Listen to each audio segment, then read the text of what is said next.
Hello, good afternoon, and good morning, good evening. I'd like to welcome you to the next webinar of the ABS initiative on DSI. This webinar will focus specifically on the questions around the topic of traceability of the use of digital sequence information on genetic resources and how or whether and how traceability systems could support benefit sharing. With that, I'd like to do some welcome remarks and also present myself. My name is Hartmut Meyer. I'm the team leader of the ABS Capacity Initiative. We would like to announce that we continue our activities on DSI in the context of the Norwegian South African Environmental Cooperation Program. I guess many of you already participated in the first round of webinars, maybe also in the global dialogue on DSI, and read publications which were done in the context of this cooperation program. Now, after we entered into the phase of the open-ended working group, number 3, we are going to continue our online events on DSI, and we hope that we can contribute to the further informal process, which will take part until the next meeting of the open-end working group in January in Geneva, and also then on the way to Kunming, which should happen in April, May next year. Well, the topics of these meetings have been chosen according to the outcome of the DSI discussions in the open-end working group, and we would like to concentrate on the remaining divergences which became apparent in the discussion of the open-ended working group. So that is why we today talk about traceability options for the DSI use. And in the link below, if you're interested, there you can find the reports and documents of the last meeting of the open-end working group. And I will briefly inform about the agenda of this meeting today. We start with a very short overview about the use of DSI and traceability, which will be given by me.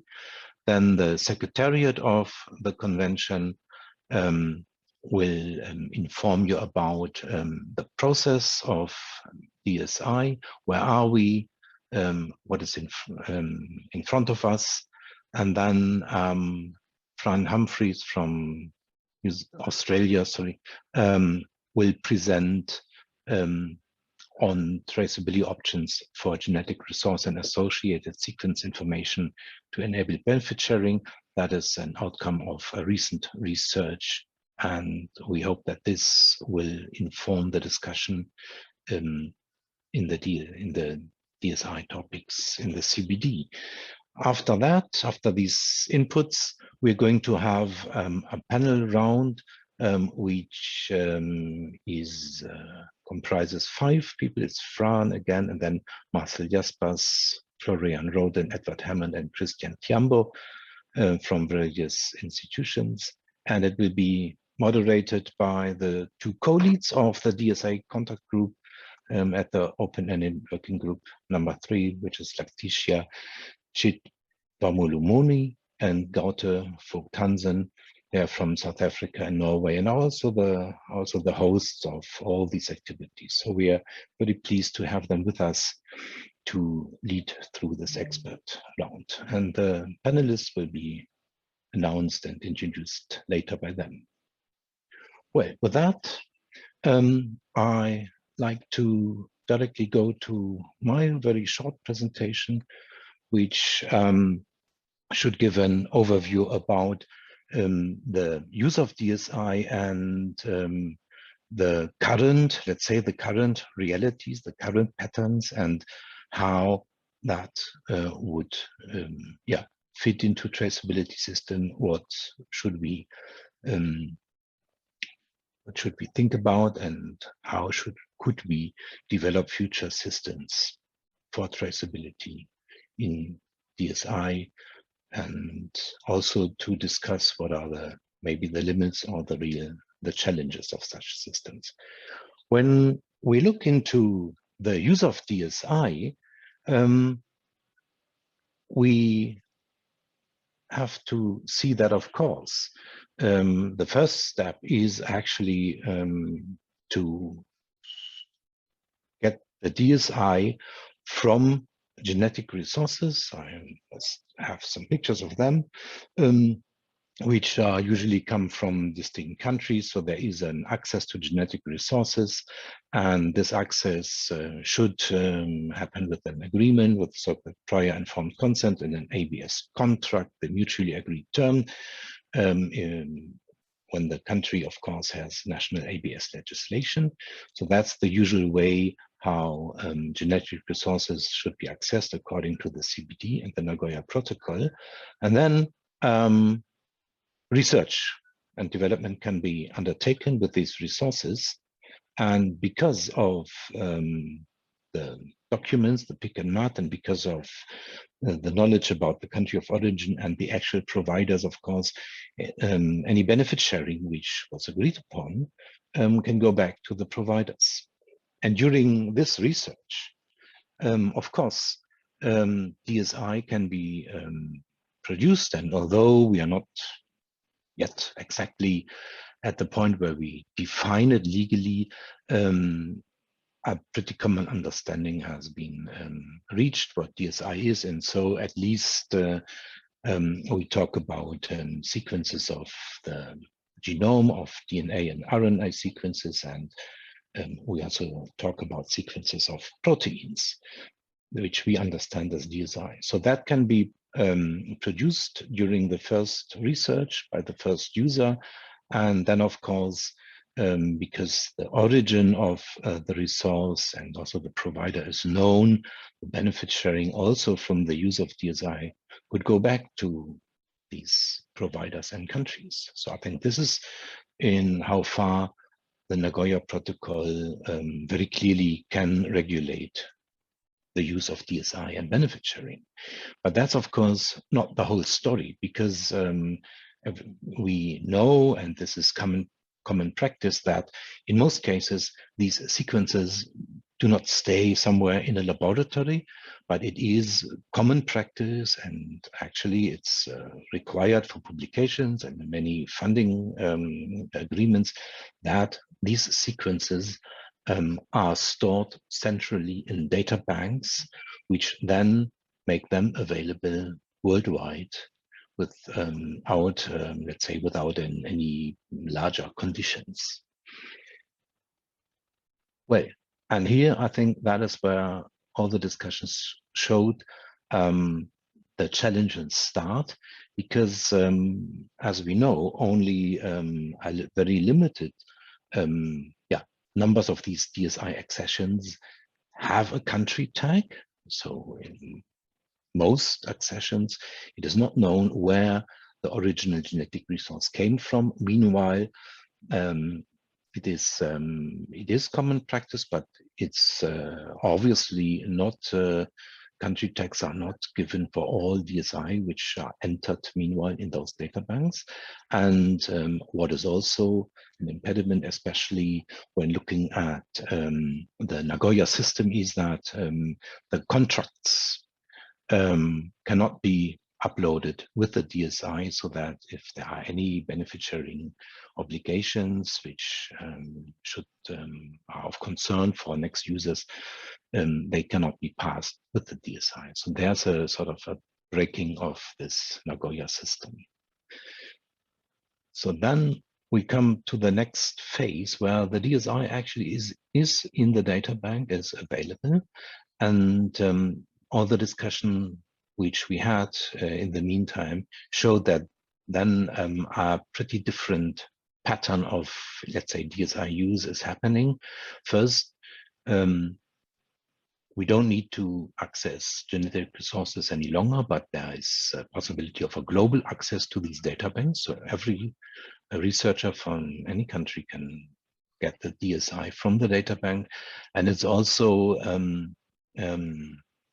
common practice that for certain applications in research, massive amount of DSI or whole genomes or hundreds of gene sequences, protein sequences are downloaded by one user. And that, of course, as we see later also, will have a certain impact and challenges on any traceability system. So with these DSI downloaded, of course, research can be done again. So new genes can be found, or also genetic sequences can be determined what they mean and what they are. And we can use this DSI for non-commercial research, which is here depicted with this book, or also for commercial research. There are several products, even on the market, that have been produced by organisms with new genes, which of course the new genes were based on very specific sequences which were gained from the data bank. But as I said, also to find these genes, to identify these genes, methods have been developed where actually massive amount of DSI is downloaded, and this DSI in a way does not really appear in a final product. It's just a means to conduct the research. And because of the fact that no contractual obligations are passed on with this DSI, and in many or most cases country information are lacking, there is in that system there is currently no real way to bring back benefits to the original providers. That is the situation which has been described at length in all the discussions before. And this is more or less, say, the state of DSI use against which we are going to discuss. Sorry. Which we are going to discuss, potentials for traceability systems.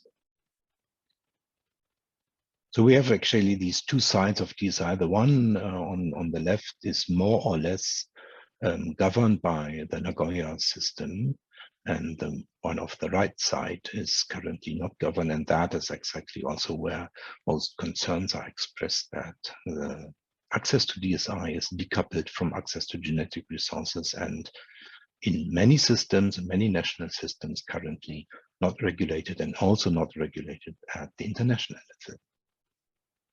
Well,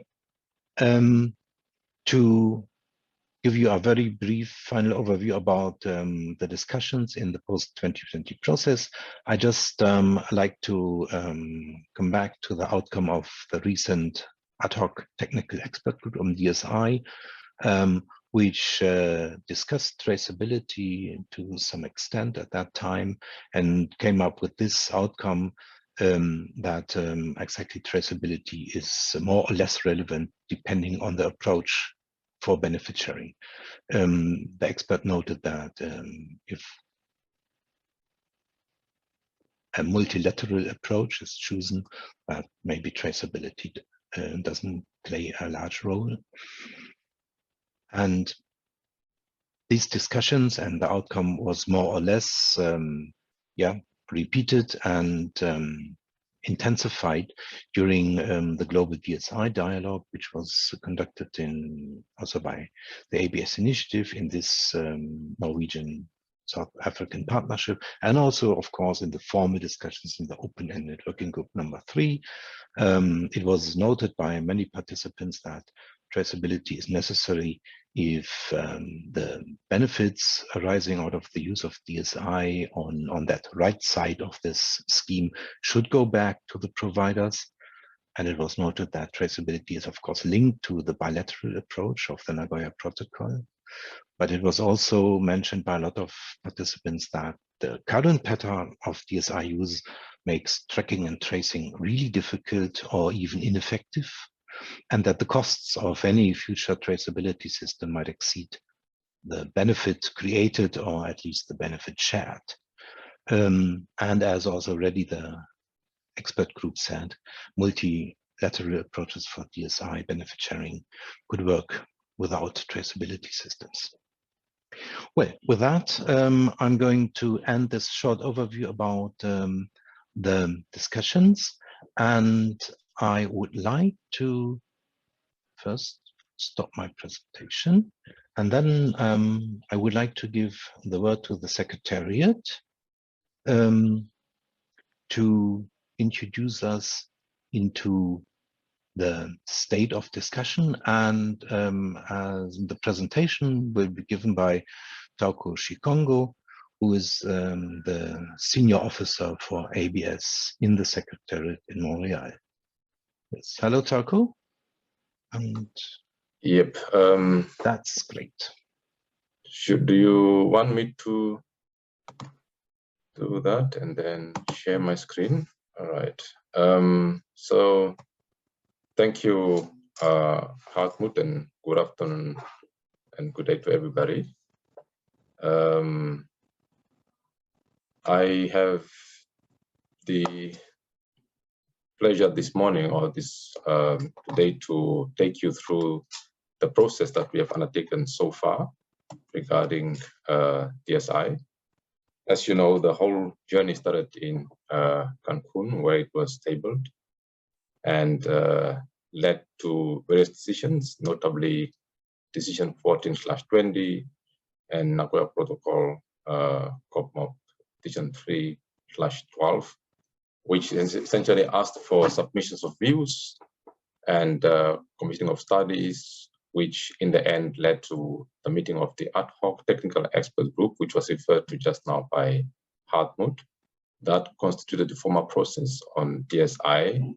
And then in between was an informal process to which I'll come back just now, and which led to the open-ended working group on the Post-2020 Global Biodiversity Framework, which was split into two parts.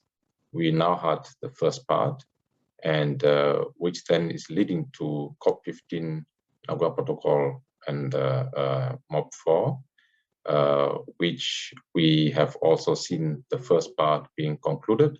We are now left with the second part of the working group, which will come up in January 2022, and then later in next year, April, May, we'll have the end of the formal process for now, when we convene Nagoya Protocol MOP4 and COP15. Zooming into the formal process, we have seen the work of the ARTEC and the report that they provided. They focused on 4 studies which looked at what is the concepts around DSI and what is the scope of DSI, what is that parties must consider there. Then they looked at the issue of traceability, as was alluded to now by Hartmut, and then the databases and domestic policy measures at national level. What are governments doing regarding regulation of ABS? And there was also a call to synthesize the views from parties and other international fora on DSI, as this work is not happening in a vacuum. It has got implications for other international instruments, such as the World Health Organization and the International Treaty, amongst others. And they were also asked to develop options for operational terms, as well as identify key areas for capacity building, taking into account that the issue of DSI is a complex issue, both legally and scientifically. So what the ARTEC came up with in an attempt to try and find some kind of classification of this thing called DSI in terms of concept and scope, they came up with 4 groups of what they can define as how we can look at this thing. Group 1 was a very narrow decision or narrow way of looking at it, to say it is the DNA and the RNA, or the nucleotide sequence data that constitute the DSI. And then group 2 had the nucleotide sequence data plus the proteins, and that became sort of the intermediate group. And group 3 is the nucleotide sequence data, the proteins, and the metabolites that are linked to that.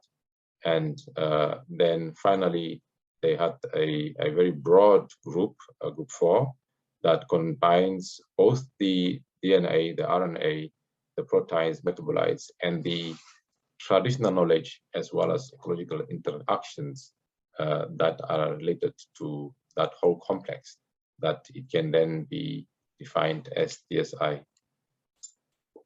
Looking and zooming into the informal process, as you know, we still facing the current global COVID-19 pandemic, which delayed the in-person settings as we have known them. And so we had to make do with the means at our disposal, and the co-chairs then initiated an informal process, which was co-convened with the ABS Capacity Development Initiative and Secretariat. And it was a webinar series to further look and maintain momentum on the issue of DSI whilst we are moving towards the formal process of the working group.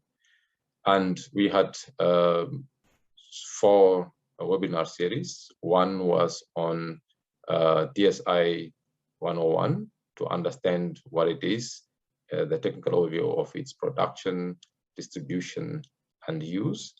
And then the second one was to look at the process and recent outcomes that relates to DSI under the CBD.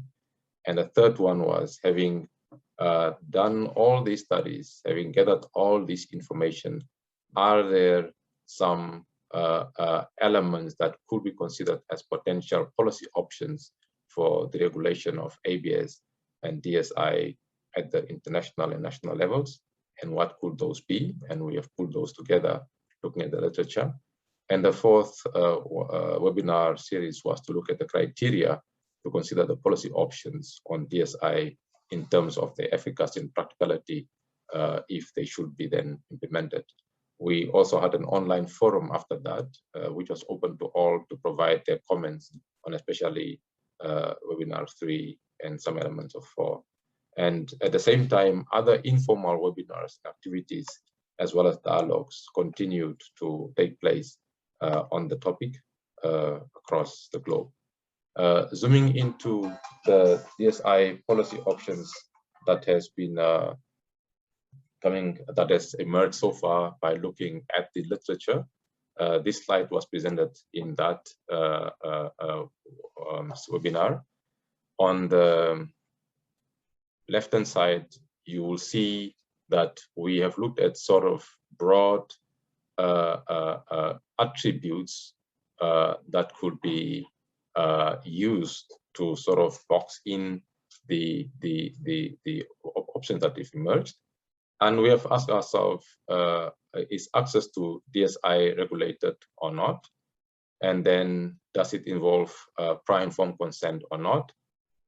Is there material transfer agreements or not? And then on the right-hand side, you will see that we have asked ourselves, can it constitute a bilateral mechanism, or can it constitute a multilateral mechanism? And then will it require tracing of country of origin of that genetic resource or the DSI? And will it not require tracing of country of origin, which is the topic of today? And then once we have done that, can we link, will benefit sharing be a trigger or not? And or does benefit sharing, is it not linked to DSI data or not? And out of those two frames of considerations, we then came up with the various options. Option 1 is the status quo as it is currently, that parties have agreed on how to address ABS for DSI or in terms of genetic resources. that we proceed without advancing the current state of play that we have. And option 2, after option 0, is that DSI is fully integrated into the approach of the CBD or in the Nagoya Protocol, which means that prior informed consent and mutually agreed terms is called for, and then DSI is seen as equivalent to the genetic resource.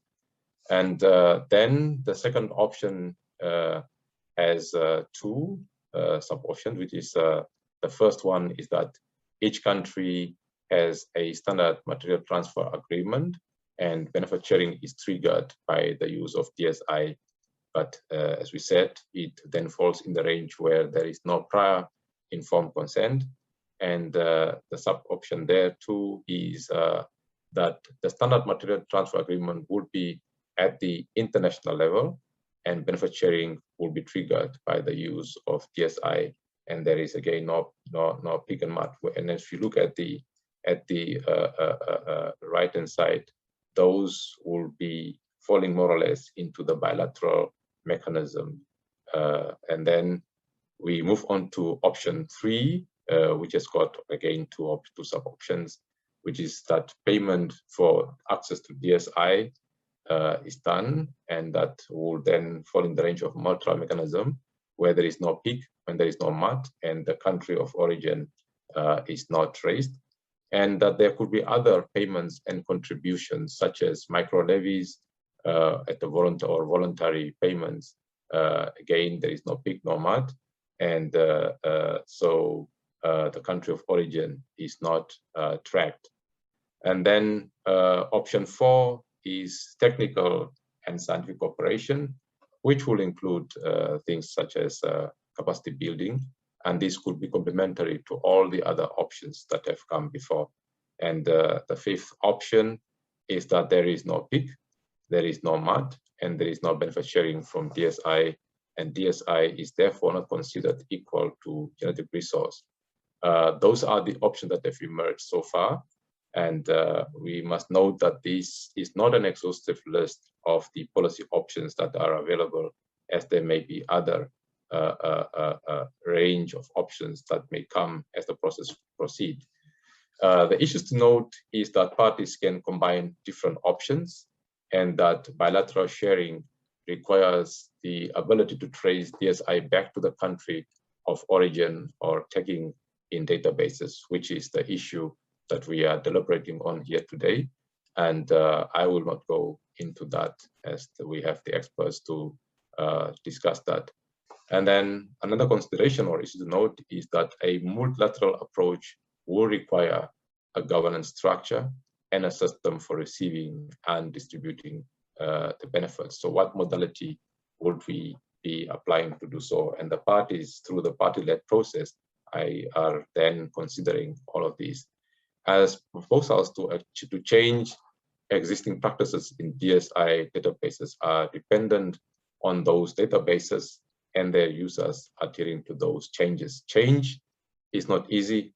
Change must be managed, and change means that everybody will be affected by these, have to change accordingly. And therefore, after such a change, one has to ensure compliance by users of DSI, and that can be difficult for some options. And all of these will also have implications on cost, and some of the options can have quite a high transaction cost. And then it will also have upfront cost on access fees that would impact innovation and research. So these issues has to be taken into consideration as we move forward on identifying what options are coming up. And then, of course, therefore, one has to look at what could be the criteria that can be considered in selecting or identifying what of the policy options would be pragmatic for us to move forward.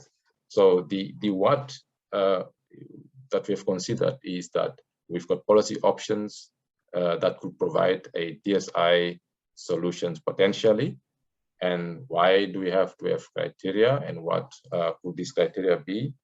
If we have the policy options, why? It is that we can have fair and equitable sharing of benefits from the use of DSI from genetic resources, and that open data can prevail, and contribution to conservation and sustainable use of biodiversity is achieved. And through that, the three objectives of the convention will be achieved, which is the reason why we have engaged in this exercise. And having done so, what the how then emerges, which is linking across biodiversity regimes and international fora. It will be necessary. And then financial feasibility of monitoring benefit sharing, and the simplicity of solution, both technically and legally. So the criteria needs to consider or take that into account. So that then brought us to the first part of the Open Network Group, which took place in August, September 2011, and which took place in a virtual mode. And the agenda item there was agenda item 5, digital sequence information on genetic resources. The goal was to consider DSI in the context of the Post-2020 Global Biodiversity Framework and come up with recommendations to the COP regarding this agenda item. The parties had in front of them the precision document that captured the process from the previous COP until the time of the work group in terms of the formal and the informal, and attempting to bridge that so that elements of a potential recommendation could emerge. So the issue was considered in plenary. Contact group was established, and co-leads that we will be seeing this morning or this today later have been put in place to lead the process further. They then developed a co-leads paper, which became the basis of discussion consideration by the parties. Towards the end, at the end of the Open Network Group 3.1 on DSI, this is the outputs that we have seen. There was a co-chairs report, item 5 plus annex 5, which has elements of a potential recommendation to COP, which is all bracketed and not negotiated by the parties. There is a co-lead summary of areas of potential convergence and apparent divergence on DSI, and a co-lead summary of the linkages of DSI to the Global Biodiversity Framework. And some of these was sent to the relevant contact groups to consider. And the contact group also called for submissions of views and new information on policy approaches and options and modalities that may emerge as we on the journey towards Geneva. And then they've also agreed to establish an informal co-chairs advisory group on DSI, and that would have then the co-chairs report as an appendix to that. So with regards to the submissions that have been called for by the parties as per the contact group, the first group of submissions looks at the approaches, options, and modalities in terms of views. What are the views of what is out there? And then secondly, submission of views of any new information regarding approaches, options, modalities. And to that effect, the Secretariat sent out notification 2021-63 requesting for that, and parties have then sent their submissions to the Secretariat. The informal co-chairs advisory group, as established by the co-chairs and led by the co-leads, had its first kickoff meetings, and then had 4 working group meetings, the last one being tomorrow. And then it has comprised of 30 parties from 5 regions and 5 IPLC representatives, 1 from each region. And so the outputs from this advisory group will be a co-leads report that will be tabled at the working group in Geneva, January. And it will contain a proposed analytical framework or multi-criteria analysis that can be used to assess the criteria that will then look at what are the emerging policy options. and then an update of the co-lead summary on the potential convergence and apparent divergence, with an attempt to move the process forward in terms of convergence, focusing more on convergence, and as well as an identification of recommendations for further work that needs to happen as we move closer to the COP, helping us to bridge the divergence and convergence between and amongst the parties. So the second part of the openness working group, which will be then in January 12 to 28 in Geneva, Switzerland next year. The parties will have in front of them documents to consider, which will be the co-leads report on the work of the informal co-chairs advisory group on DSI, and a compilation of submissions and opinions and new views on options, approaches, or modalities on DSI, and a pre-sessional document. We hope that these document will be available 1 December 2021 on the CBD website. Hartmut, that is what I had to share with participants on behalf of the Secretariat. Thank you very much for this opportunity. Yes. Thank you very much, Tarkon. That was very helpful overview. And with that, I'd like to pass the word to Fran to give us an overview about the current research of her group. Fran Humphries is a lawyer who specializes on marine issues, also including genetic resources and DSI, and works at the Law School of Queensland University of Technology in Australia. And we invited her and Marcel, a co-author, to this webinar because they authored a very recent and comprehensive study on traceability of genetic resources and DSI. And while the study concentrated on actually genetic resources from areas beyond national jurisdiction, we asked them to adapt it a bit and to the CBD discussion, which of course is on genetic resources which come from within territories. And so with that, Fran and Marcel, please inform us about your findings and outcome. Thank you, Hartmut, for your warm welcome. I'll let Marcel take the floor first. Marcel, can you? Hi, Fran. Thank you very much for that. Okay. Yeah, can you hear me okay? Yes. Great. So if you could move on to the first slide, please. Okay, so thank you all. As Hartmut already mentioned, this is the outcome of a publication that we have put together on ABNJ, but also more recent reports for the Commonwealth Secretariat on areas within national jurisdiction. So we'll give an example of the complexity of traceability. We've got a real example of a material that was derived from, in this case, an area beyond national jurisdiction with OEWG. And we've traced it all the way through from its initial discovery to its application, and see how difficult and complex the process in fact is. What we'll do then is we'll go and compare traceability policy options and implications for DSI, starting off with track and trace versus traceability, how that compares, and a number of options that we've considered, and then the kind of ways you might actually get people to use these particular methodologies, using, for instance, things that encourage people to use them. And then finally, we'll have some overall conclusions. So first slide, the next slide, please. Can you just go through all the animations? Don't worry too much, otherwise it's going to be too complicated to try and explain it. So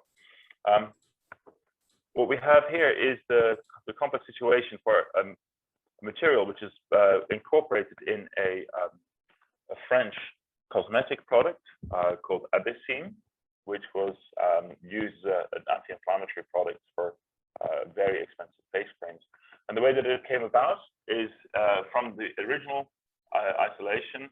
It came from an area just beyond national jurisdiction off the coast of Baja California, and you can see the location there. It came from one of these strange worms that you find on a hot vent. And although it was collected in 1987, which you can see is there was a 15-year delay almost before there was any publication. That means that often these samples are stored in fridges and freezers and then only used much later on. The publication referred to a bacterial strain, which gave it a number. That number is, in this case, traceable through many of the different processes that took place. What also happened is that some genetic sequence information from DSI was recorded, just a small segment of its DNA, about 1,000 base pairs or so, was put into GenBank and then referred to in that publication. As was already indicated by Hartmut, accession numbers are often required in publications. At the same time, the strain was deposited under the Budapest Treaty in a French collection. From that strain, they managed to produce a compound called EPS Hyde 657, whose activity was first discovered in 2002, and then a chemical structure was defined in 2012. So again, you see that the thing's activity and the structure may not necessarily be found at the same time. What you see then also is that although the publication was in 2002, in 1993 there was already a priority date for a patent application in France, and in 2002 the US patent was granted. So again, you can see that things are happening in an asynchronous fashion. Sometimes there's delays, sometimes there's breaks in the chain. What we found then, it was actually hard to trace what happened, and we contacted IFRIMER, the originators of the materials, and they confirmed what happened next. That was in fact developed by a public-private partnership with Lanatech, which was later sold to Lucas Myers, and then that company was merged with Unipex, which makes cosmetic ingredients. And that particular ingredient, abyssine, is included in a number of face creams, including this particular one that's mentioned on the screen. So you can see it's complex to trace. It was possible, but it did take a lot of homework and a lot of online work and work by interviewing the people at IFRIMER to make sure we had it all straight. So nevertheless, it's possible, but complex and difficult. So the kind of thing that I would like to point out here is that the fact that there was a kind of identifier associated with the material made it traceable, because that identifier HYD 657 did appear frequently in publications and in patents. Next slide, please. Oh, so why this case study? Yeah, because it was very close to area of national jurisdiction. Again, next slide, please. I think it's probably, yeah. So what it does refer to is this whole difficulty of having a system where you can track and trace it through every stage of the research and development process. And you see the top line there, the track and trace. You might have, in this case, I've mentioned the cartoon of a sponge here. The sponge identification number is associated with it, and basic research is carried out.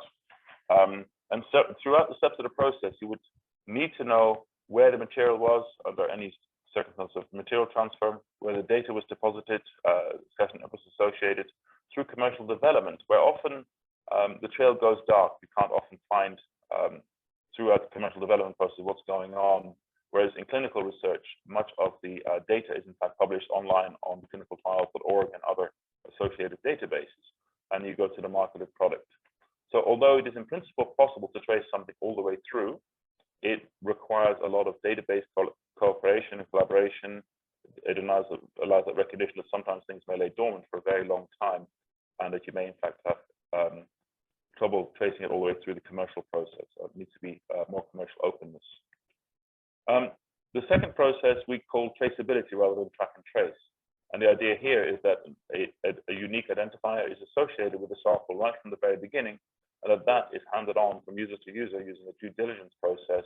And at some checkpoint alert, like patenting or commercialization, you would then have this checkpoint alerted to say that you have material that has been derived from this particular sample with this particular identification number that would allow you then to provide evidence of benefit sharing. And it's very similar on the top line to, for instance, how Amazon might deliver a parcel to you. You would know where every step of the process is. And the bottom one is more like the idea of a car traceability. When there's a fault in your car, the manufacturer will send out an alert to say, actually, there's faults with these engines here with this serial number. And that would allow you to then trace it back to your vehicle, and you would then refer that to the factory for a repair. So I will then pass on to Fran for the next slide. I think you're taking over here, yes. Thanks, Marcel. So I'll be talking about a few of the options in our paper. The first couple of options will be track and trace approaches, and the second few options will be that second sort of process that Marcel was talking about in terms of traceability. Here, in terms of a full track and trace process, I'll talk about the role that identifiers might play in bridging each of the links that Marcel was talking about. So as you all know, identifiers are an essential component of traceability, and they do allow for connectivity between databases. But before I talk about the option, I should highlight the difference between a scientific identifier and an administrative identifier. So for identifiers to provide stable links, they need to meet certain criteria like persistence, authority, and uniqueness. So scientific identifiers like digital object identifiers and globally unique identifiers in biodiversity databases like OBIS have many of these sorts of features.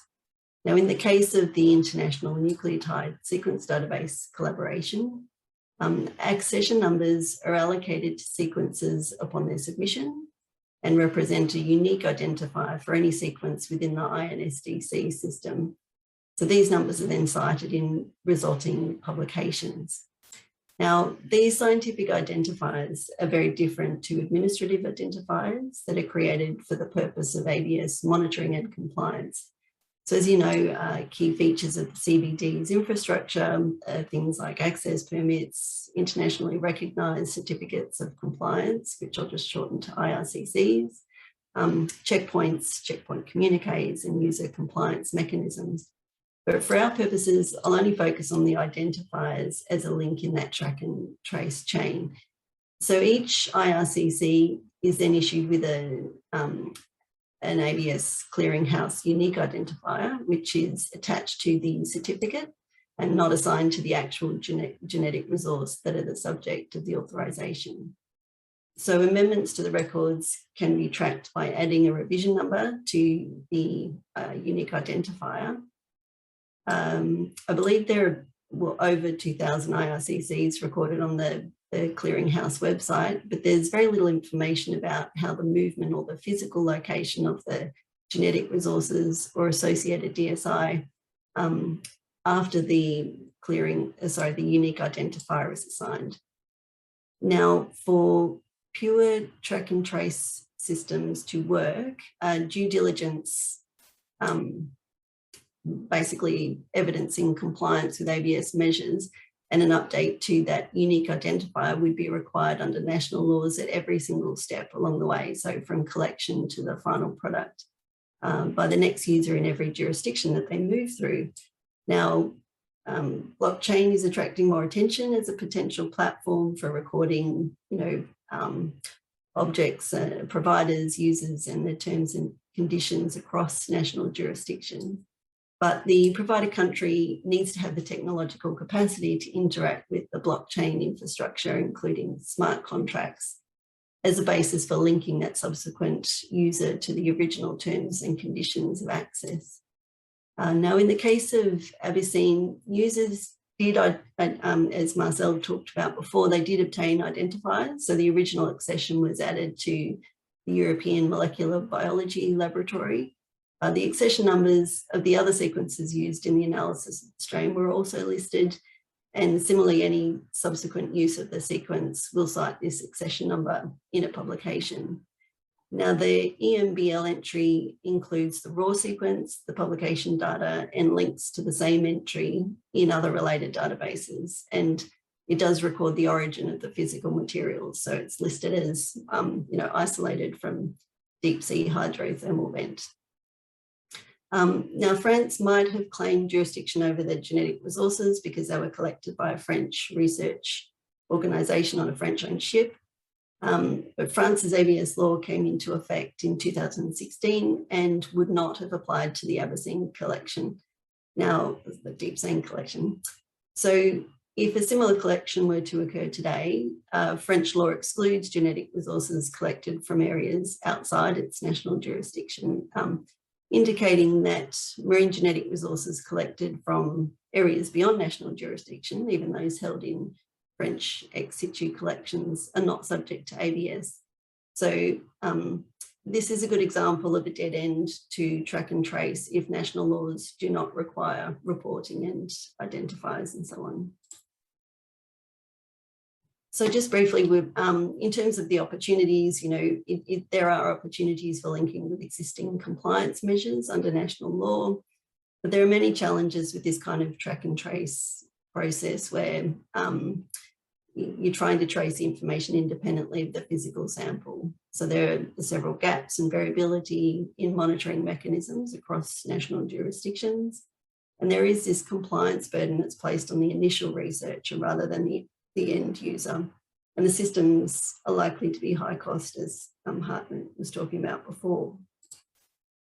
So a second option is the contractual or licensing traceability option. Again, this is a relatively sort of track and trace style approach. So, you know, as we talked about before, the Nagoya Protocol's traceability infrastructure largely relates to tracking whether prior informed consent has been obtained and mutually agreed terms have been established, but not whether a user has complied with the terms of the agreement. So this diagram highlights how contractual mechanisms can accompany the movement of materials and associated information across jurisdictions and how it could be used for traceability purposes. Now, in particular, it identifies how standardised material transfer agreements, including data transfer agreements and other contractual mechanisms, attach those terms and conditions to the transfer of the physical materials as well as the information and the roles these might play for the traceability of DSI. So with machine readable technology, it is possible to incorporate contractual obligations for DSI. For example, one of the options proposed in the 2020 Wild Sea White Paper on DSI relates to the use of a standard Creative Commons license as an ABS tool. So this would be a legally binding agreement that would require people who are submitting DSI to a database to enter a standardized license identifier into that metadata field that Marcel was talking about before. So this links then to an online version of the license. So the paper proposes 4 standardized licenses with different levels of information and benefit sharing. So in this case, the DSI users would bear responsibility for keeping track of the licenses associated with the DSI that they're using, which would be less onerous for a standard or standardized licensing than case-by-case ABS agreements with conditions. So this idea builds on the Creative Commons licenses, which are already in widespread use in science for publishing research findings. But its success does depend on machine readable technology and interoperability between databases. So again, following the approach of standard material transfer agreements and the FAO's plant treaty and the World Health Organization's influenza framework, data transfer agreements with standard terms and conditions could also be an option, particularly if the information and the materials are in the same agreement.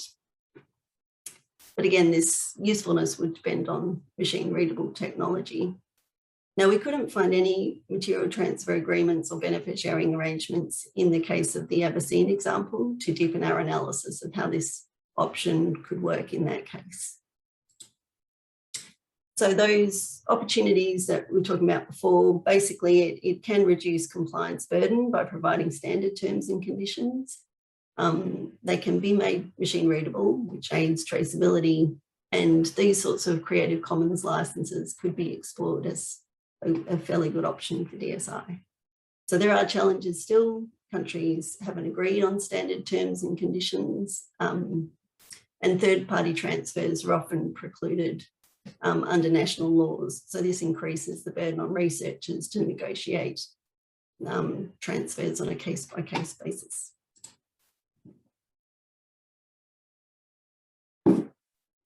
So in contrast to track and trace options, emerging registration systems relevant to genetic resources or associated information offer an approach to traceability that doesn't require every movement to be traced between users and subsequent users. So instead they require downstream users to report products or activities at which time certain disclosure or benefit sharing obligations are triggered.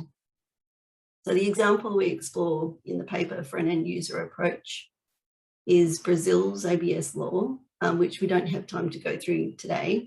But in a nutshell, to be granted a certificate of lawful access, a user must register on a system called Sysgen before a specified event like commercialization occurs.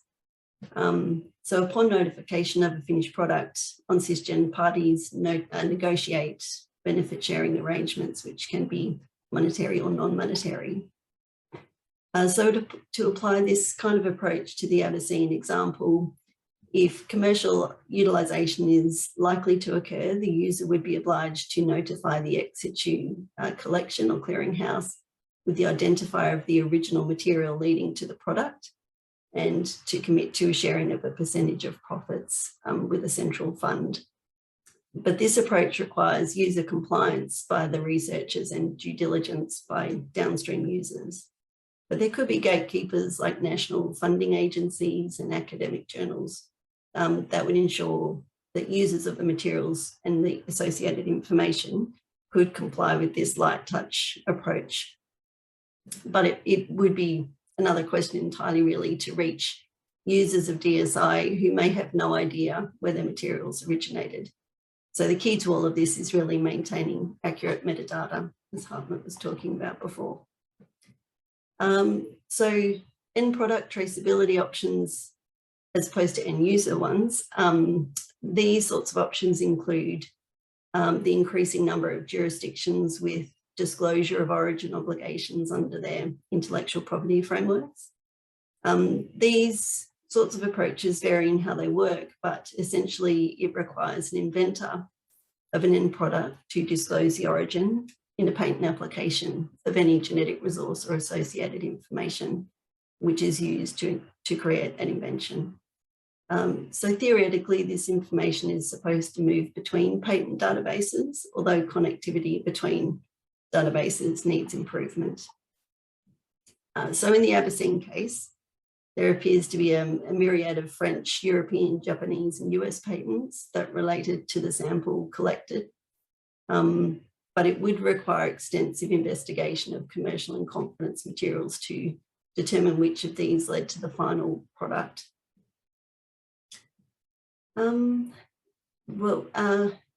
Essentially, since intellectual property is administered and enforced under national law, determining the extent to which that end product incorporates DSI would require an investigation in every country where a patent may have been claimed.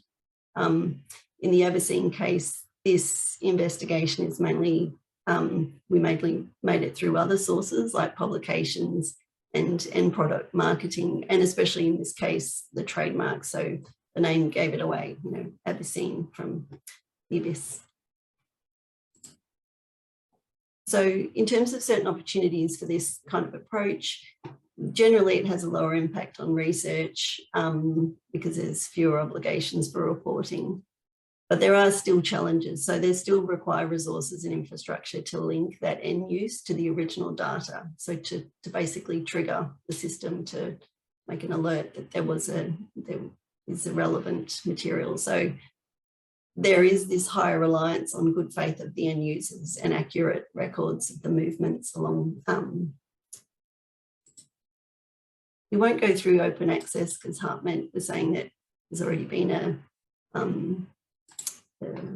a seminar on open access approaches to DSI. So we thought we'd just sort of end this with a bit of a kind of observation, I guess. In our paper, we talk about how policymakers can decide to move away from a one-size-fits-all approach to DSI traceability.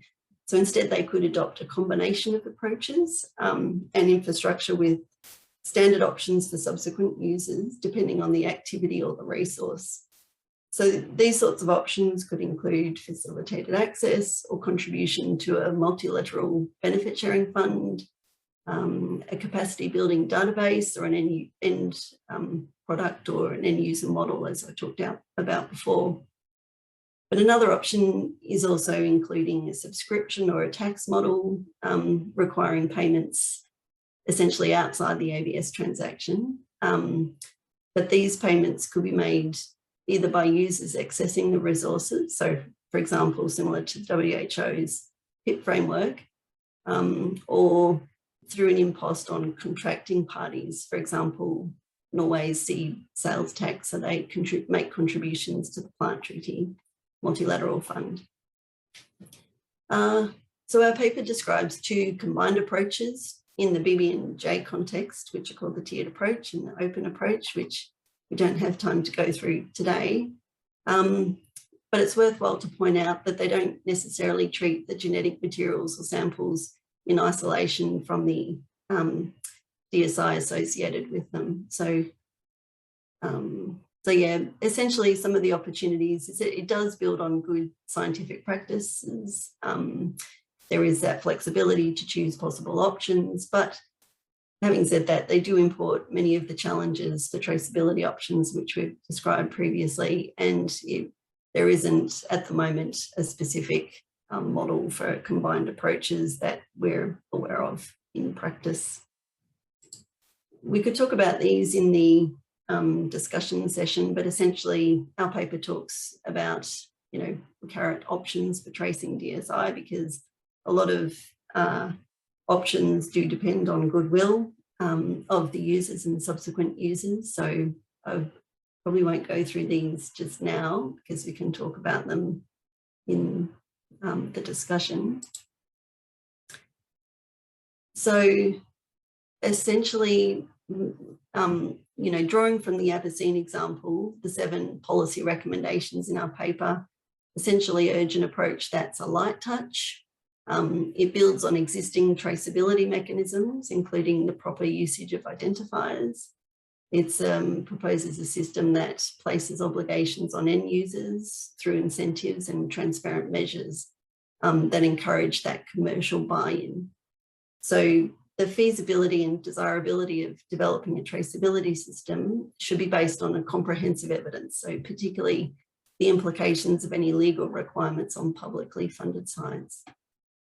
So essentially, I guess what our paper shows is that this whole DSI debate really needs to be considered within that broader context, looking at areas beyond national jurisdiction as well as within national jurisdiction, and other various ABS frameworks. So, but one thing I guess is standing out is there doesn't need to be a one-size-fits-all approach necessarily to traceability mechanisms, but there can be diverse approaches that suit, local research and development environment. So essentially what we talk about are considerations that need to be made in each country regarding the potential impact of systems and the practicality of achieving those traceability objectives. And any approaches that are likely to be successful should really build on existing global infrastructure or use procedures developed in other policy instruments. So thank you for having us here today. I'll give the floor back to Hartmut. Just then stop sharing.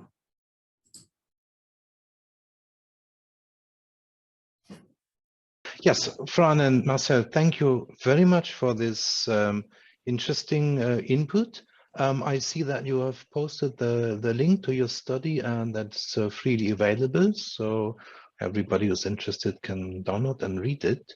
And yeah, thanks a lot. And without much ado, I'm like to give the word to Letitia and Gaute to continue with the expert panel and introduce our next guests. Thank you. Thank you very much, Hartmut. So welcome all. Fran has already been introduced. So she published a study together with Marcel Jaspers. And Marcel founded the Interdisciplinary Marine Biodiscovery Center at the University of Aberdeen in the UK, focusing on marine resources for novel pharmaceuticals and to investigate fundamental questions in chemical ecology and biosynthesis It's also involved in the current discussions on DSI under the CBD and contributed to previous events of the ABS initiative. Thank you very much, Gaute. I'm going to introduce Fabiana Roden, who is one of the lead authors of the combined study on digital sequence information in public and private databases and traceability for the CBD. Currently, Fabiana works at the University of Lethbridge in Canada on developing computer models for protein functions. Thank you, Letitia. And the fourth expert today is Edward Hammond. Ed is the Director of Prickly Research based in Texas, United States, consulting on biodiversity, agricultural genetic resources, infectious disease, laboratory biosafety, and intellectual property. He is also advising the Third World Network and contributed to the CBD negotiations since more than 20 years. Thank you very much, Gaute. I'm going to introduce our final panelist, who is Christian Timbo. Christian is an expert in animal breeding and genetics improvement and works at the Center for Tropical Livestock Genetics and Health at the International Livestock Research Institute in Nairobi. He is also the ABS officer at the same institute. Thank you very much. So I'm now going to go straight in our round of discussion, as already indicated during the introduction, that we are going to have 3 rounds of discussion with you. And I hope you have actually followed the discussion, starting from the introduction that was given by Hartmut and followed by Tauko from the CBD Secretariat, and also one of our panelists. I think you've taken quite a number of notes, because what we are going to be talking about is going to be actually linked to all the presentation that we've just listened to. And as part of your preparation, we are going to time you. We will allocate you 2 minutes each, because we do not have a lot of time to have a lengthy discussion on this interesting topic. So I'm going to ask you same question, and I will be giving the floor to you in an order that I have developed here. I will call your name, and then once you're done with your 2 minutes, I will then hand over to the next speaker on my list. So the question that I would really like you to now talk about is that just for you to share with the audience, in your view, to what extent is traceability relevant for DSI benefit sharing? I hope you got the question. I'm going to repeat it again.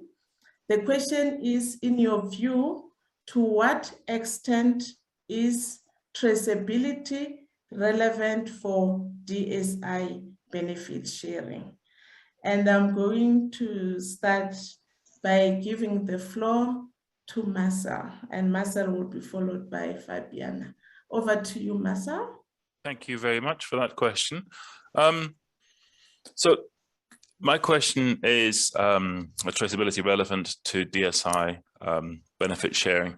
I think there needs to be recognition that benefits need to be shared. The question is always how.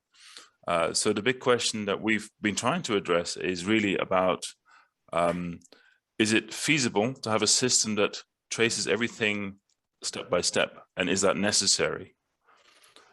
If it's decided that it is important but not necessary to trace everything step by step, you can have a system that essentially requires, like the Nagoya Protocol, due diligence at many steps all the way through, and then at the end, when commercialization occurs, which means funds are coming into a company, let's say, that is then fed back to a either to the provider, or more likely a larger benefit sharing, multilateral benefit sharing system where proceeds can be used for conservation measures, for training of scientists, etc. I think that is more likely to be a successful outcome than a step-by-step trying to trace everything all the way through. The challenges that have been already mentioned by Hartmut and others are, for instance, the fact that quite often multiple sequences from different jurisdictions are used in generating a product at the end.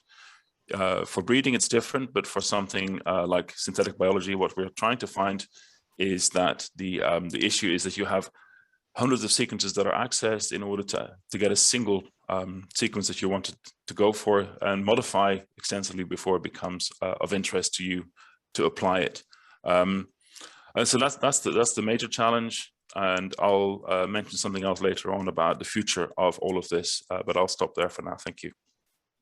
Thank you very much, Marcel. So I'm now going to hand over to Fabiana as indicated, and Fabiana will be followed by Edward. So Fabian, over to you. Great, thanks a lot. And I guess Marcel is giving me a hard time because he gave a very beautiful answer. So I would just quickly add to that also tracing itself is very complicated.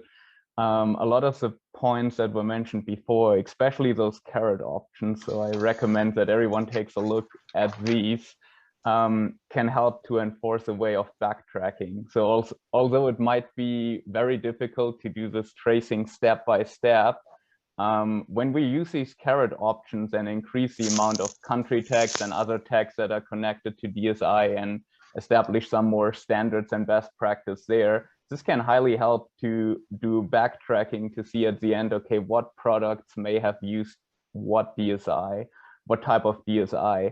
And I just add to two comments that were made in the chat that the direct tracking and tracing is really impossible once you start changing the sequences, or let's put it this way, if I want to, I can change sequences or whatever tracking system you put up, there is a way to get out of it. So making this really watertight might really be very difficult, if not impossible. So the backtracking can work for this. And the second thing is, since there was just a question who owns the DSI tracking and tracing system, currently the best thing we have is that scientific system of the INSDC, the publications and the IDs. So coming back to the carrot option, building on that would save a lot of time, money and effort, and there's already something in place. So whatever system comes up, it would be good if it could be built upon the scientific system. Because as Marcel shown, tracking and tracing works until it is in a public database. Once it goes into private product development and patents, things get really, really difficult. And I'll stop it right here and hand it over to Edward. Thank you very much. Edward will be followed by Fran. Edward, over to you.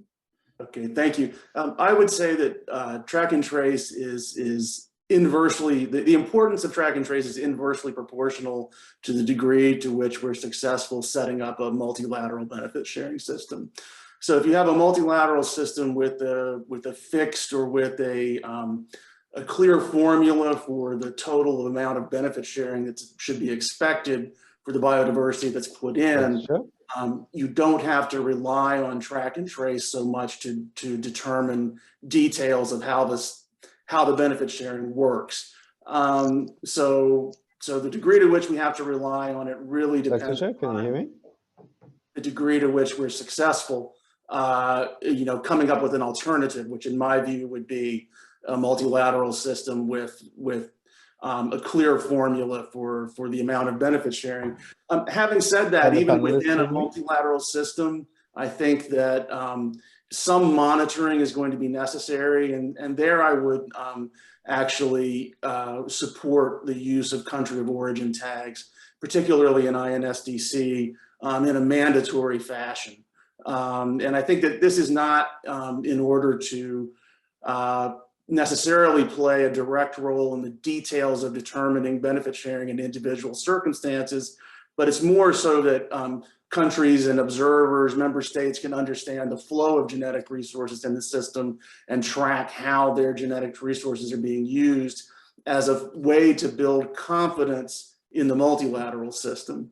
So there's a role for tags that I see, but that role is one that, and other track and trace mechanisms, but it's limited, and it should be limited, hopefully, by our success developing a multilateral formula that addresses the concerns at that level rather than down in the weeds doing, tracking individual cases as Marcel and Fran did, and I've done for decades now with physical genetic resources. Thank you very much, Edward. So the next speaker is Fran, and then she will be followed by Christian. Over to you, Fran. Thank you.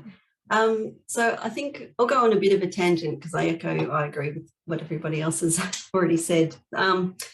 So just thinking, I guess, back in terms of the question, to what extent is traceability relevant for DSI benefit sharing? I think back to the slide that Hartmut had where, you can separate the access from the benefit sharing in terms of, say, having a multilateral fund. But I think there's a bit of a movement in some countries where, for example, in Australia, we've got a new traditional knowledge obligation where the obligation extends not just to traditional knowledge associated with genetic material, but also the DSI associated with the genetic material. So there's essentially, I guess, I'm always curious to see why there's always a discussion around DSI and open access and other sorts of, ideas where you've got the concept of, say, biotechnology and, really focusing on the science when there's a lot of, I guess, misunderstanding that many national laws are broad enough to encompass this other side of traditional knowledge associated with DSI, in which case there is this sort of, I guess, tension between the idea of having something open access as opposed to, protecting traditional knowledge associated with the genetic material as well as the DSI. So I'm just parking it as a point of discussion, but I think that it's not as simple as just working out what to do with DSI to do with science. We need to also think about traditional knowledge associated with DSI, because there could be a whole raft of other sorts of considerations that need to be taken into account, and that's in relation to benefit sharing. Thank you. Thank you very much, Fran. And the last speaker now on my list is going to be Christian. Over to you. Yeah, thank you very much, Tisha. Thank you, everybody. Yeah, and it is clear for us, everybody, that there is a need for benefit sharing when the material genetic resources is used wherever it is going from.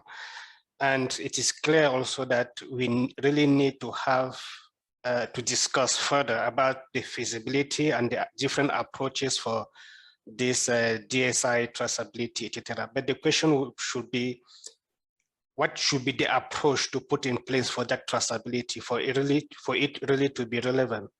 And this need to take into consideration the capacities of the different stakeholders in that system to really implement the system that we should be able to put in place for that traceability. So it is important, it is very relevant, but it depends on the kind of structure we are putting in place for that traceability. And the structure will be involving some, let's say, level of investment. Is everybody, are all countries available or able to put such kind of investments in place for a good traceability, for it to be efficient, whether we are in a multilateral or in bilateral system? That is also one of the questions that we need to think about. But we really need to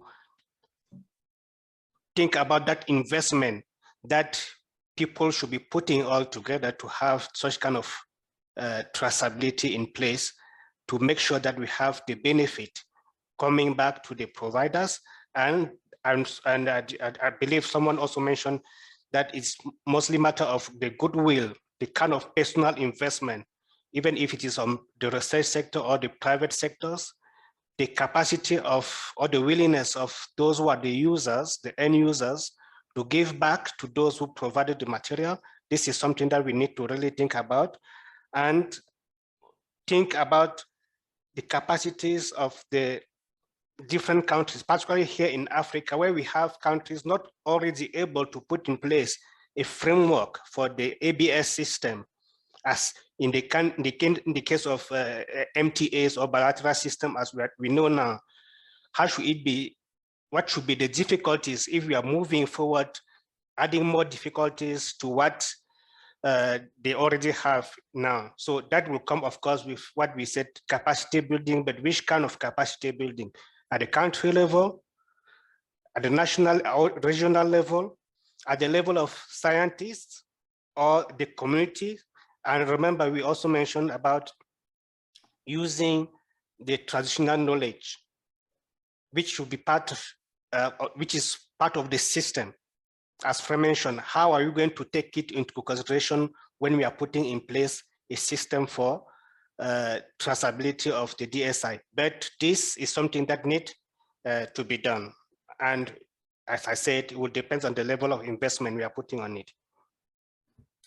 Thank you very much, Christian, and thanks to our panelists for this first round of questions. So you've really given us a mixture of areas for consideration, the complexity aspect of the system, and also the issue of the bilateral versus the multilateral system in terms of how traceability fits into that system to ensure the benefit sharing. And thanks for also bringing in the point around the investment required to have an efficient system for this traceability element of the DSI. Thank you very much.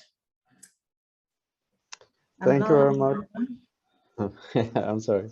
Thank you very much, Letitia. So now we go to the second topic, which is models of traceability of genetic resources in relation to ABS. The question is then, can we build on what we have?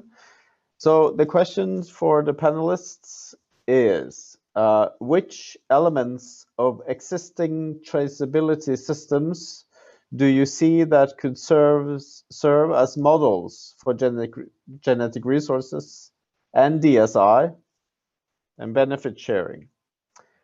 So again, I repeat, which elements of existing traceability systems do you see that could serve as models for genetic resources and DSI in context of benefit sharing? So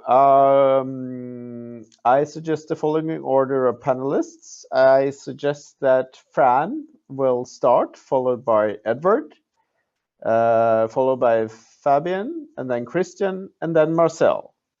So to repeat, Fran first, followed by Edward, Fabian, Christian, and then Marcel. Fran, you have the floor. Thank you, Gata. It's a good question. In terms of, I guess I won't reiterate what I've talked about in the slides earlier. It's actually something that I was listening to last week. Someone was doing a talk on the Indian ABS or IT monitoring tool. And so that was more of a machine learning style tool that connected databases and connects the sort of like an e-permit system in India. So I think in terms of elements of existing traceability systems, talking before in the talk about having those machine readable elements to the existing systems and obviously the identifiers. But I think it's really important to think about trying not to necessarily rely on scientific identifiers because they're created for a purpose that's for a range of purposes that's not specifically, I guess, for access and benefit sharing monitoring purposes. But on the other hand, to create a whole new system of identifiers that are administrative identifiers adds that whole level of complexity. So both administrative and scientific identifiers really need to work in tandem and not duplicate or confuse things. But I guess from my perspective, yeah, talking about those sorts of carrot options. So whatever there are existing in traceability systems, as we talked about before, it really needs to have people's buy-in, especially the commercial sector's buy-in. So, you know, you can have market-based incentives through, you know, say ABS certification. You've already got this kind of scientific prestige economy incentives. So many journals require disclosure of source data. You can have private sector mechanisms that include things like, there's a similar thing to do with the global biosafety compact, and this is like a private contract between some of the key players in terms of biosafety kind of the frameworks. But you can also have, you know, DSI traceability tied to specific sustainable development goals or the Post-2020 Biodiversity Framework. So this gives countries then an opportunity to really showcase their commitment to SDGs through their voluntary national reviews, for example. So I'll leave it there. Thank you. Thank you very much, Fran. Edward, you have the floor. Sure. I already mentioned that I would endorse country of origin tags and their use being made mandatory. I won't say any more about that. I think that the element that exists in databases for DSI that serves for purposes and can be made to serve for purposes of traceability that would be most useful are database user agreements and terms and conditions. And I think if you look at GISAID, for example, the database that is of choice really for influenza and for SARS-CoV-2 researchers, you can see that its use of a user agreement for all of its users has not been an impediment to its use and its preference among scientists. And I think that, but the issue is that user agreements and terms and conditions, which are far more commonplace in the sort of ecosystem of databases than I think we generally acknowledge. I wrote a paper on this, in fact, a few years ago. You know, so we already exist in a world where terms and conditions are frequently used by databases, or even full-blown user agreements like GISAID. Those user agreements can be adapted for the implementation of the benefit sharing arrangement that's ultimately adopted by the CBD. So, you know, in order to access DSI and to utilize DSI that's housed in these what we call now, you know, open access databases, users should be invited and in fact required to agree to a set of terms and conditions that makes reference to the CBD's decision. And that in turn generates an obligation or places an obligation on those users to do benefit sharing. And I would just add that that is probably especially important in the case of commercial users that are located in non-parties. There needs to be a mechanism by which they are made responsible for benefit sharing, and database terms and conditions could indeed be that.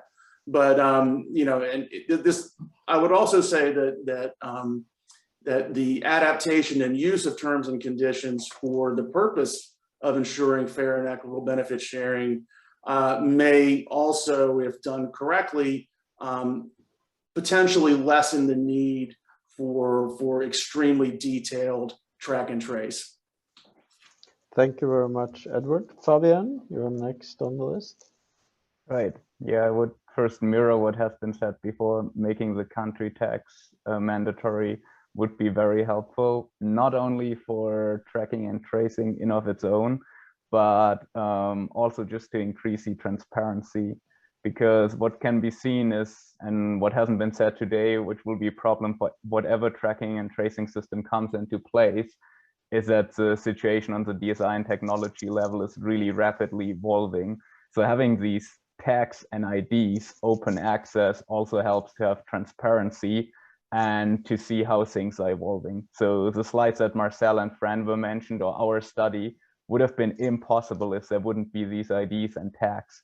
So I would say they're the first layer, but like Fran said, I would like to mirror for tracking and tracing or for the CBD, they might want to have their own tag or ID or their own system on top of it because it's a scientific system. That's what I mean with a basis.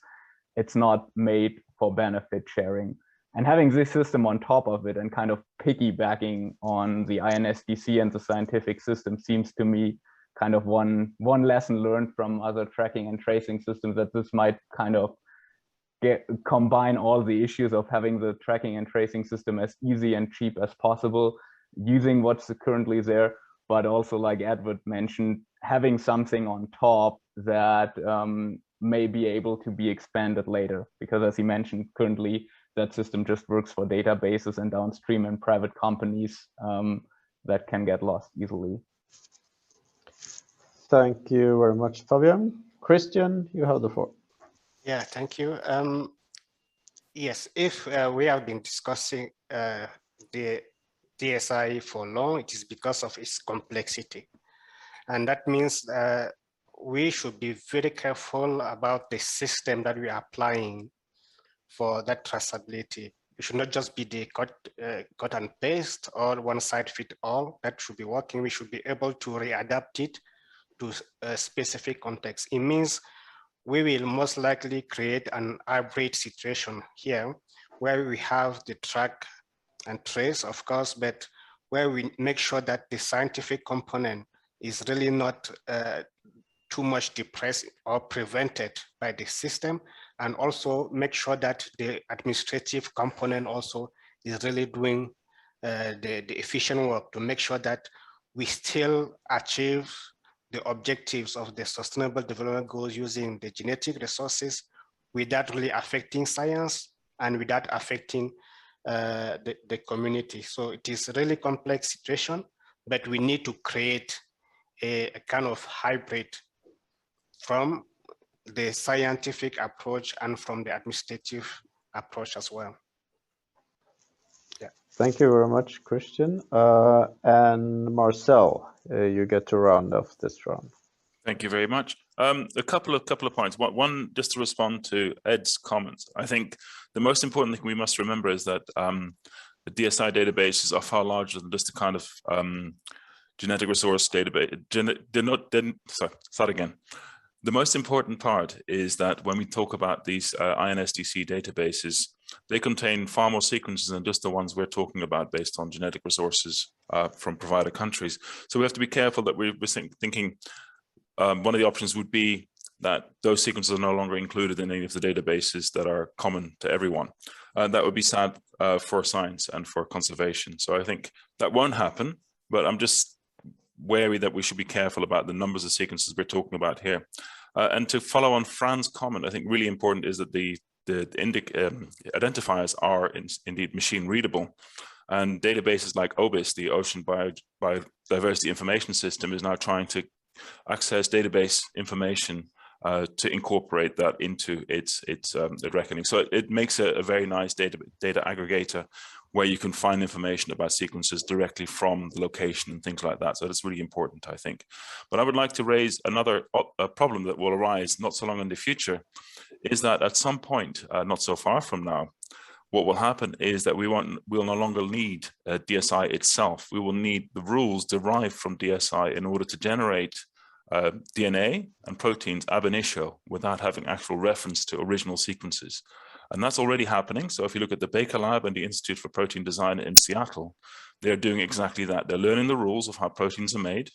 Then they're designing designer DNA essentially to make those proteins to do the jobs that we all want to do, like clearing up dangerous oil spills, for instance, cleaning up or providing better washing powders that run at lower temperatures, doing industrial processes. So for biotechnology, this will be a big option in the future. It may not be possible for many other areas, but certainly for the high money spending options of biotech, we have to consider that in future we will not be using native sequences that are on the database. We'll be using the rules from those to design new products and processes. Thank you very much, Marcel. In the interest of time, I won't spend much time on summing up this round, but I think there was a great ideal commonality between the panelists. There are some elements out there which can be built on, but however, I think there was commonality as well that we need a careful approach to this. That would be my summing up. And Laktisha, back to you. Thank you very much, Gaute. So now we are coming to the last round of questions, and I noted from the first round that the issue of complexity came out from most of the panelists. And now we're going to spend some time, expanding on the issue of complexity associated with traceability with regards to DSI benefit sharing. And the question reads as follows: to what extent do you think technicalities of traceability will influence the discussion on benefit sharing options? So the question I'm going to repeat again: to what extent do you think will technicalities of traceability influence the discussion on benefit sharing options? I hope you got the question. And in terms of my order here, I have Edward as my first speaker, and Edward will be followed by Marcel. So I see Edward is now ready. I'm going to repeat the question for the last time. To what extent do you think will technicalities of traceability influence the discussion on benefit sharing options? Over to you, Edward, followed by Marcel. Okay, I think, well, the first thing probably to say is that as best I can tell, a very robust traceability system is technically possible. I don't hear very many voices saying that it's not. The question is whether or not we want one. And I think that where I go back to is the degree to which the nitty-gritty, difficult part of traceability will influence the negotiation really depends upon where we find ourselves and where the negotiation goes in terms of the balance between bilateral and multilateral approach. So to the extent that there's confidence among member states that there will be really substantial benefit sharing emerging from a multilateral approach, will steer the discussion in a direction that I think moves away from trying to figure out how to track the last gene sequence to the last user. Whereas if parties don't feel as if that multilateral approach, if we don't land on a place on the spectrum that is decidedly multilateral, and we're looking at a bilateral approach being applied more generally to biodiversity, then all of these details suddenly become much more important.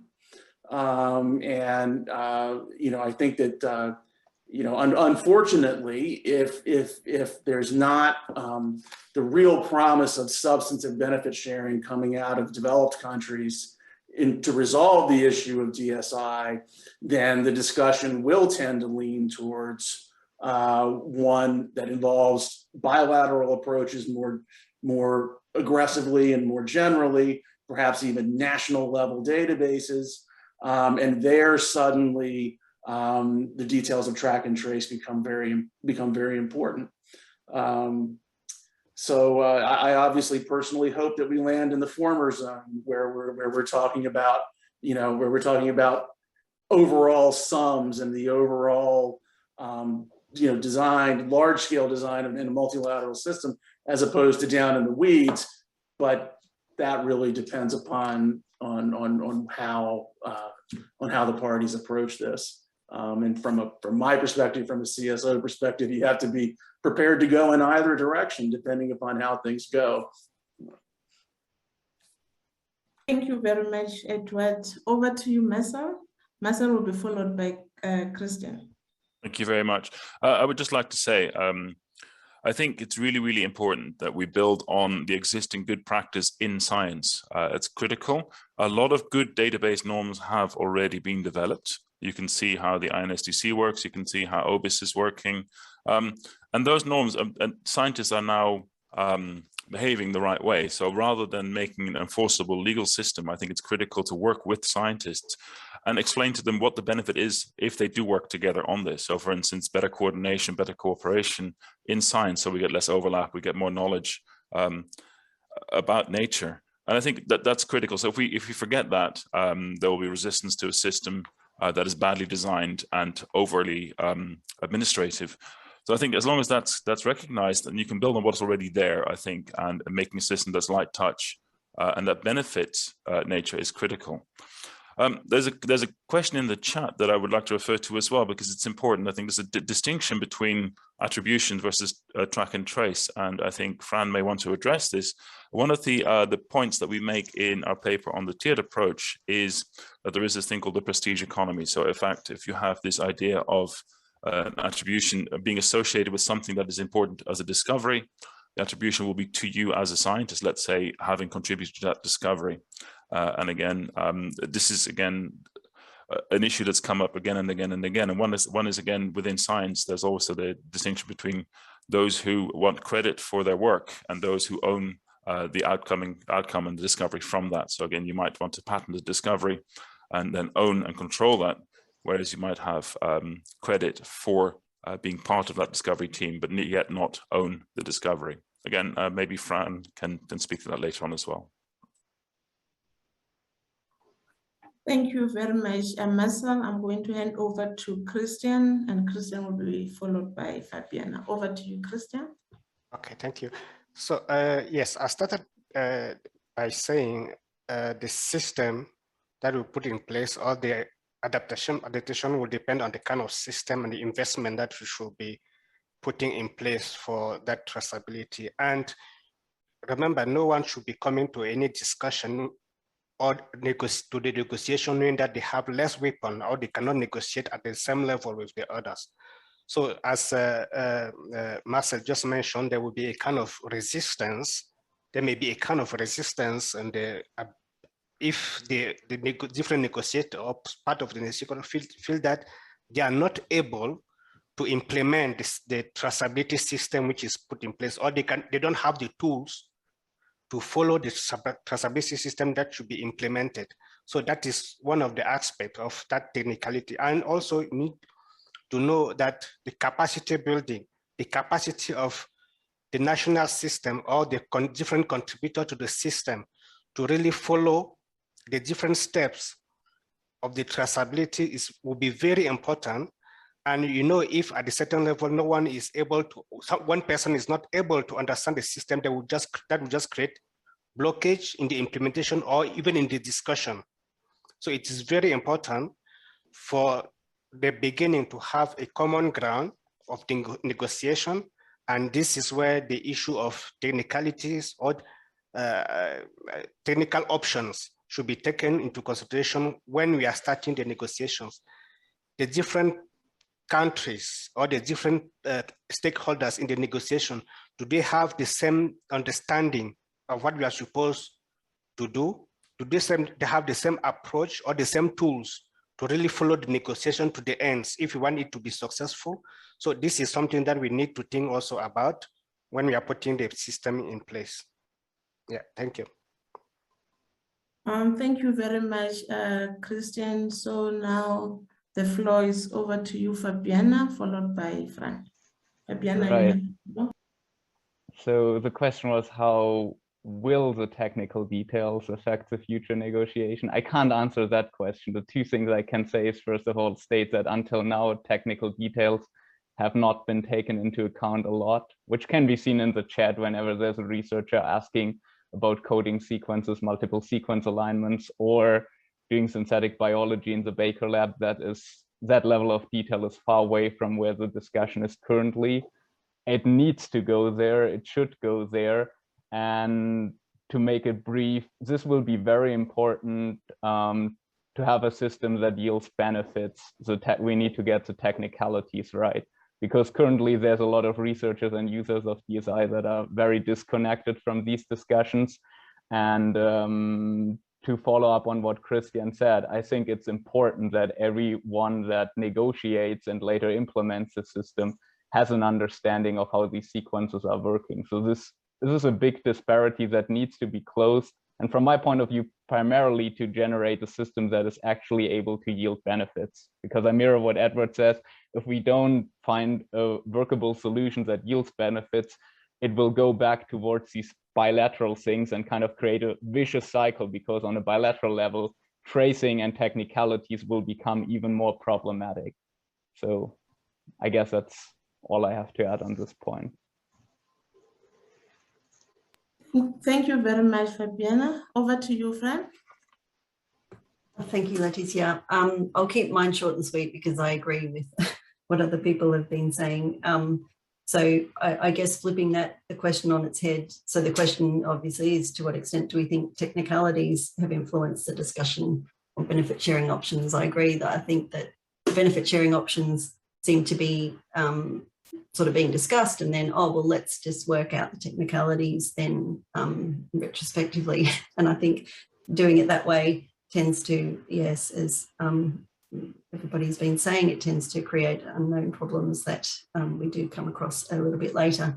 So I think one of the key messages, I guess, that our paper sort of talks about, and what I believe is that we, even if we have hypothetical examples for the different types of, you know, uses of DSI, how following them through to completion, you know, from following a range of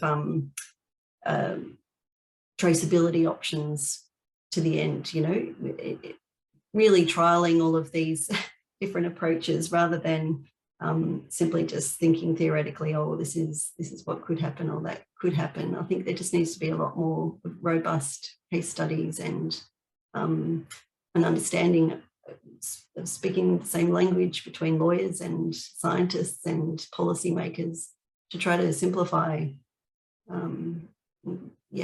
what each other is talking about, because I think a lot of people are talking about the same thing, they're just not really using the same language.